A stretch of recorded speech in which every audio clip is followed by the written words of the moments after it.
etcétera, etcétera, y también un honor poder tener la presencia de quizá uno de los mentores de mi trabajo educativo, que es el doctor Ernesto Schifferbein, sin lugar a dudas uno de los educadores más importantes no solo de Chile, sino que de América Latina, con una trayectoria importante que lo ha hecho merecedor no solamente del Premio Nacional de Educación, haber sido ministro de Estado, sino también toda su labor en UNESCO y otras organizaciones internacionales. Así que el profesor Schifferbein para mí es una bendición también tenerlo junto a toda mi familia y a todas las personas que están mirando.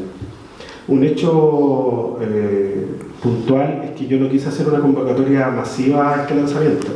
Hice una convocatoria específica considerando en la etapa que estoy viviendo de mi vida que personas forman parte de este momento que estoy viviendo. Entonces, si están acá ustedes, porque todos representan en las distintas dimensiones que les acabo de mencionar algo importante en mi trayectoria.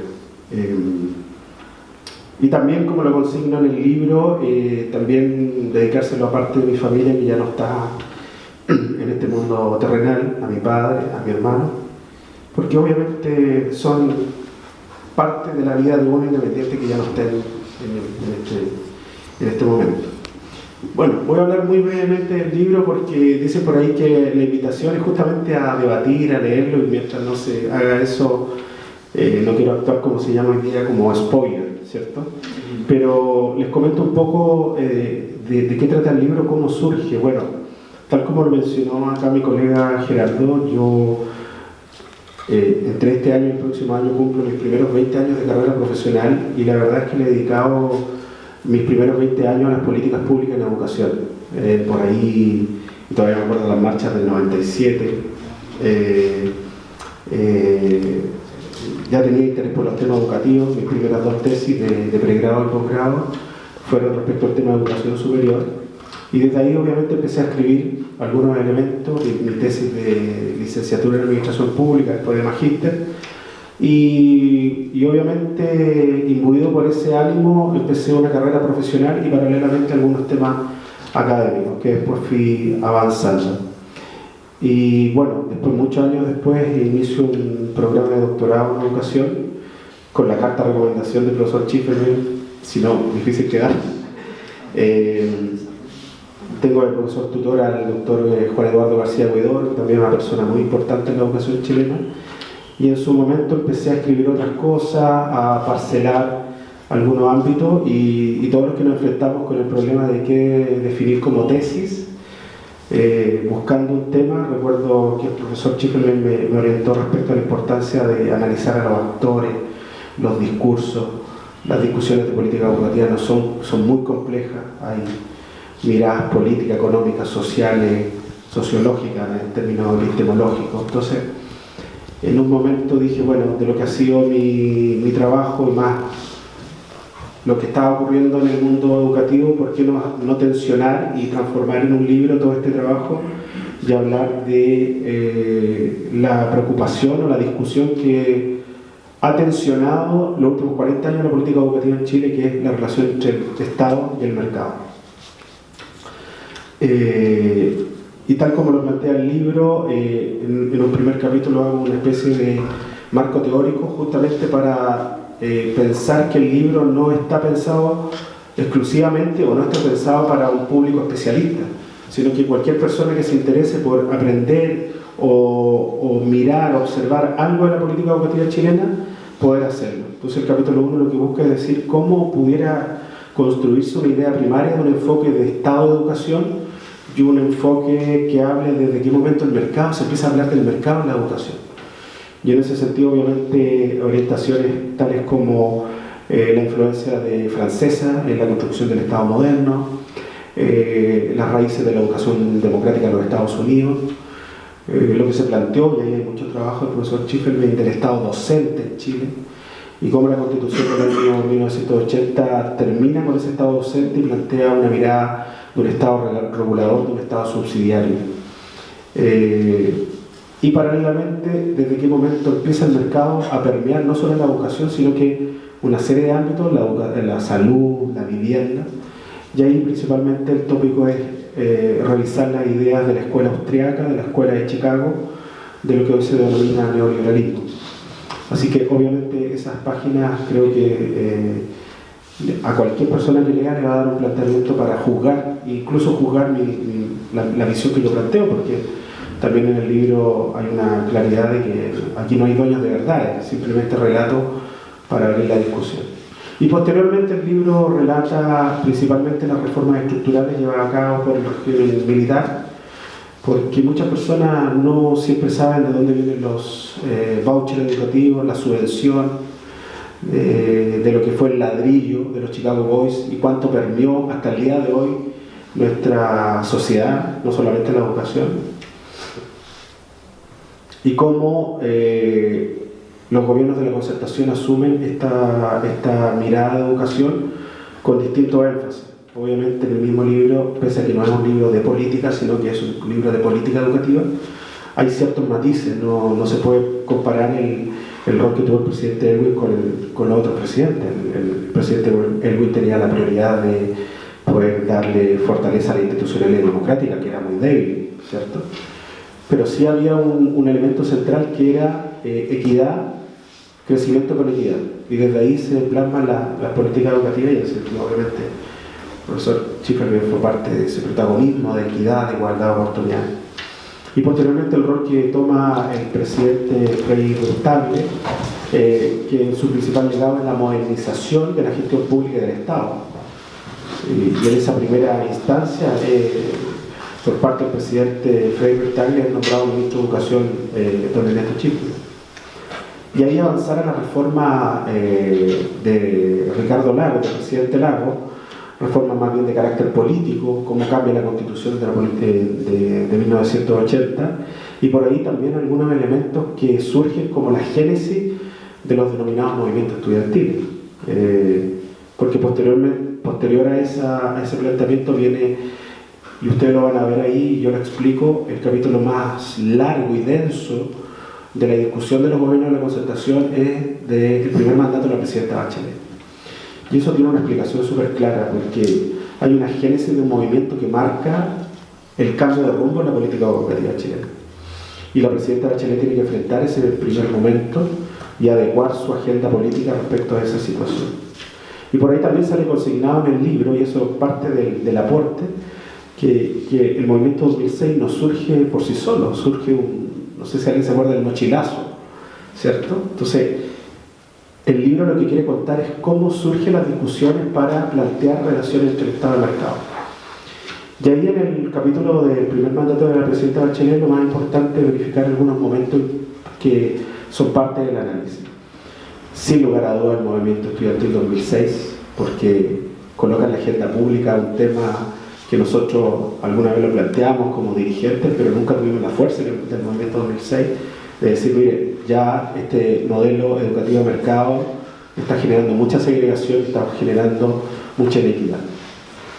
Pese a que a lo mejor en términos de efecto no fue tan grande el movimiento en lo estructural, sí dejó un elemento fundamental que yo lo planteo desde la perspectiva de los actores.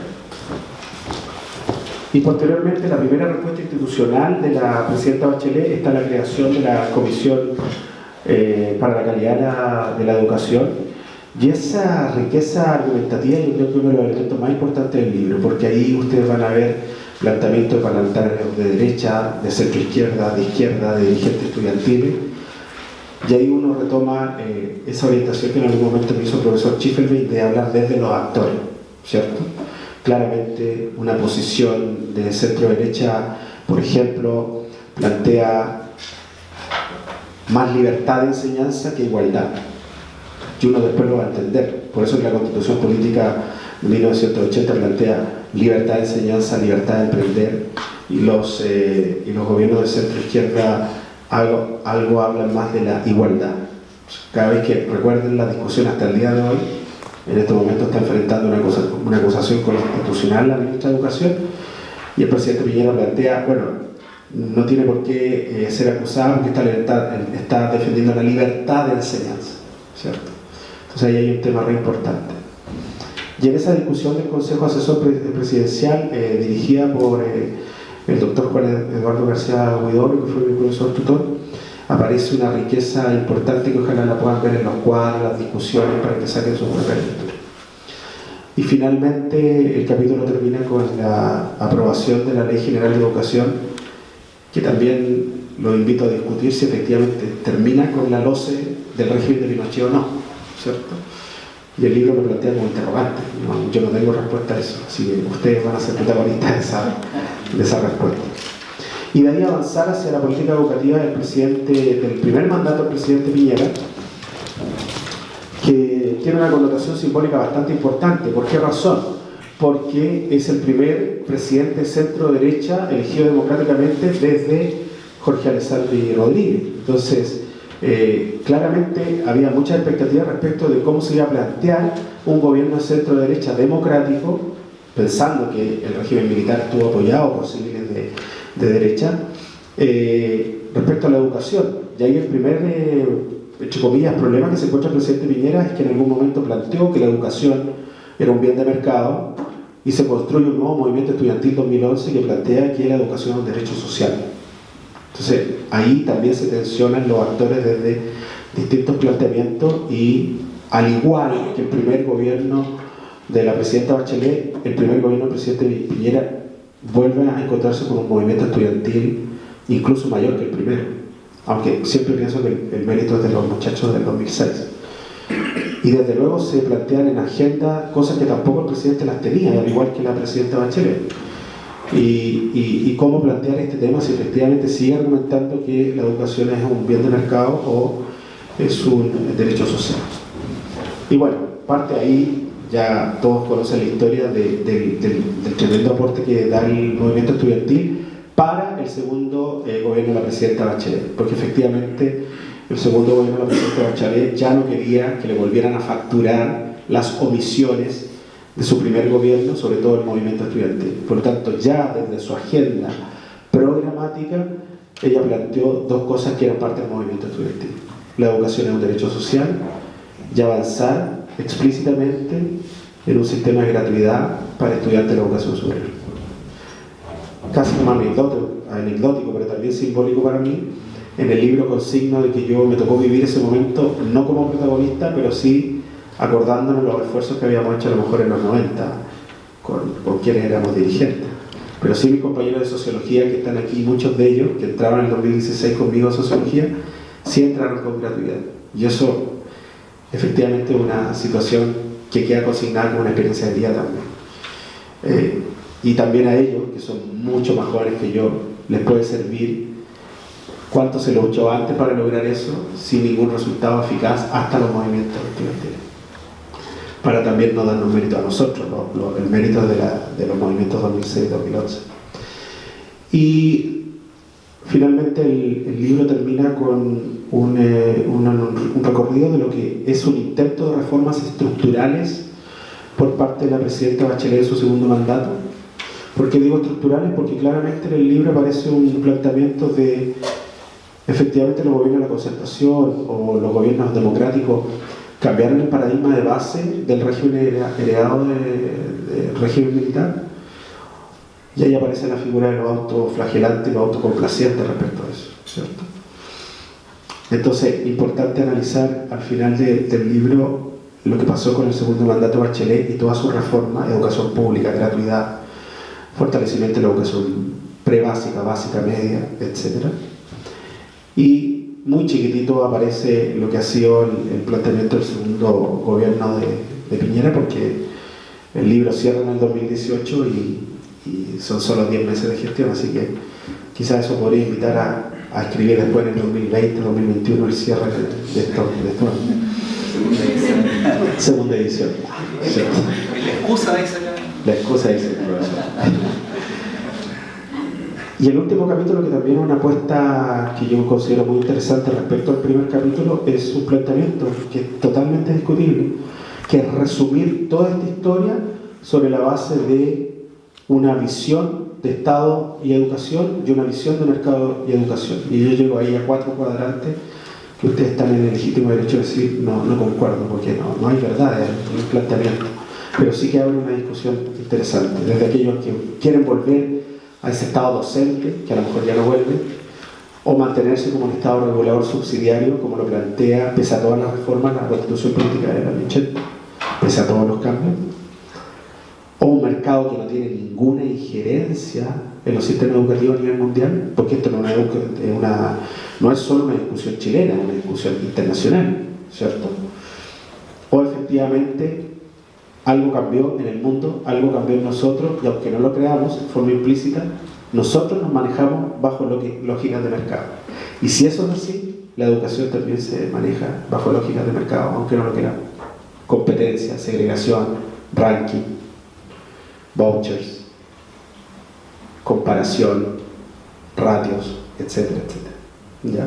Y en el caso de nosotros que estamos tratando de estar en el mundo académico, cuántas publicaciones, si son easy, si son Scopus, si son Web of Science, y si el libro está indexado, etcétera, ¿cierto? Por eso que yo creo que ahí está el tema.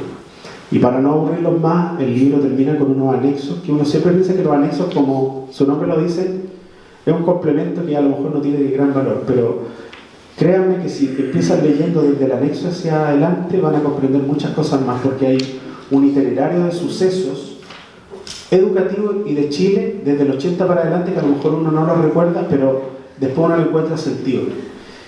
Eso fueron horas y horas de trabajo, y claro, pueden haber muchas omisiones, pero por lo menos hace un recorrido. Y lo otro, sale un listado de todos los ministros de educación que ha tenido Chile, ministro y ministra, desde el año 80. Ahí sale consignado el profesor Schifferman como ministro del presidente Frederick Tagle. Y dice, bueno, eso es un listado que le servirá a alguien para hacer una tarea, pero una persona que leyó el anexo me dijo, Germán, sin saber de educación o de temas de política educativa, me llamó la atención algo con lo que me está mostrando. Que yo pensaría en mi inocencia, que si voy a nombrar a un ministro de educación, lo lógico sería que fuera un profesor o alguien que conoce la educación, como fue el caso del profesor Schifferman, ¿cierto? Pero acá hay mucho economista, mucho abogado, mucha persona que viene de otro mundo. Yo le dije, mira, no tengo una respuesta, pero gracias porque no pensé en eso al momento de hacer ese anexo, pero también abre una discusión de por qué también eso puede ocurrir. No digo que sea bueno o malo, solo puede ocurrir. Y finalmente el libro termina con un anexo de datos respecto a la cobertura escolar, y yo creo que ahí lo más relevante es verificar cómo la educación superior en Chile creció. O sea, ustedes ven los datos, es impresionante cómo creció, y de ahí salen otras cosas que no están consignadas en el libro respecto al crecimiento inorgánico del sistema de educación superior y de la desregulación que afecta a la calidad. Porque ustedes van a escuchar que siempre parte de los ejes de la política educativa, no solo el tema de financiamiento, no solo el tema de educación pública o mercado, sino el tema también de la calidad o la asimetría de calidad entre los procesos de enseñanza, aprendizaje de personas de distintos sectores socioeconómicos. Bueno, eso, a grandes rasgos, porque obviamente no quisiera ahondar más hasta que ustedes lean, y desde luego, y yo lo planteo ahí, no me creo dueño de la verdad, yo no aprendo también de los errores. Probablemente el libro tiene omisiones, puede tener algún alcance, pero ya ahí aprendiendo de mi colega Rodrigo Pino, que mañana lanza su segundo libro, me gustó mucho lo que planteó en su video cuando decía, yo no escribo para la perfección ni para escribir perfecto, yo escribo porque me gusta y porque puedo dejar un legado. Y de esa enseñanza de mi colega también, Rodrigo Pino, yo también estaba muy asustado de que alguien me dijera, oye, le falta una coma a esto, pero faltó esto. Y me acordé de mi colega Rodrigo Pino, es mejor hacer que no hacer, y en el error uno puede encontrar oportunidades, como en la lógica de los japoneses. Así que reiterar mi agradecimiento a toda la gente que está acá. Llegará el momento de la fotografía, dar gracias a Dios por el momento que estoy viviendo, darle las gracias al doctor Ernesto Schifferman, a Gerardo, y si eventualmente alguien quiere preguntar algo, bienvenido. Muchas gracias. Y como dijo por ahí un artista que yo admiro mucho, en algún momento que recibió un premio muy grande, dijo, dedicarle mi vida, mi carrera, ha valido la pena. Y yo, sin saber cuánto va a durar mi vida, creo que estos 20 años, dedicarle mi vida a mi carrera académica, pese a todo, los dolores, las tristezas, las pérdidas, creo que ha valido la pena. Muchas gracias.